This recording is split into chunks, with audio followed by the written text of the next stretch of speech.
Assalamualaikum warahmatullahi wabarakatuh. Perkenalkan, nama saya Gusti Ijar. Saya dari mahasiswa S2 Pendidikan Dasar kelas B angkatan 2020 Universitas Negeri Yogyakarta. Di sini saya membahas tentang pronunciation, voice, and image menurut Meyer dalam bukunya.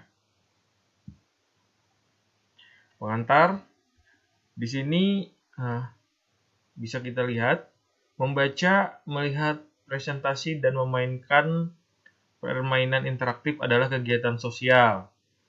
Dalam berbicara, kita harus melihat terlebih dahulu dengan siapa lawan bicara kita.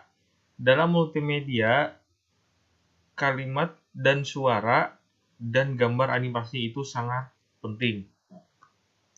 Prinsip personalisasi.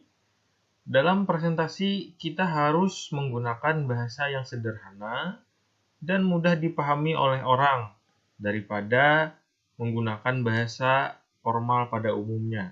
Jadi misalkan kita dalam konteks presentasi, kita harus melihat siapa yang jadi pendengar kita. Misalkan itu siswa sekolah dasar, kita harus menggunakan bahasa yang sederhana dan mudah dipahami oleh siswa itu. Jika kita menggunakan bahasa yang formal, siswa bisa tidak memahami apa yang kita bicarakan.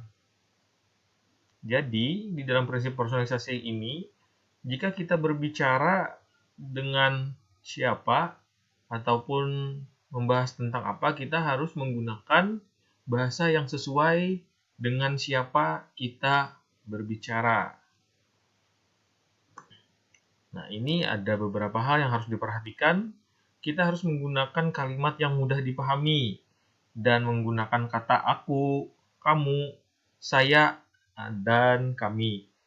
Berbicara dengan nada yang ramah dan kalimat yang sopan. Di sini ada prinsip suara. Dalam belajar, orang lebih memahami kata-kata yang diucapkan pesan multimedia menggunakan suara manusia dibandingkan dengan suara mesin. Nah, jika kita mendengar suara manusia secara langsung, kita akan merespon. Tetapi jika suara mesin, kita bisa tidak merespon ataupun kita cuma biasa-biasa saja. Jadi di sini prinsip suara itu lebih penting menggunakan suara manusia daripada suara mesin. Nah, ini prinsip yang harus diperhatikan. Hal yang harus diperhatikan dalam prinsip suara, menggunakan nada yang ramah. Kedua, menggunakan bahasa yang mudah dimengerti. Dan ketiga, digabungkan dengan gaya percakapan sehari-hari. Nah, kita gabungkan dengan percakapan sehari-hari ini untuk memudahkan orang menerima apa yang kita bicarakan. Di sini ada prinsip gambar. Pembelajaran lebih dimengerti saat ada gambar dalam pembelajaran multimedia dan memudahkan dalam maksud dari penyampaian suatu materi. Ini kesimpulannya, prinsip personalisasi itu ialah menerapkan gaya bahasa yang mudah dipahami. Kemudian prinsip suara itu ialah menggunakan suara manusia dengan kata-kata yang mudah dipahami dan menggunakan nada yang ramah.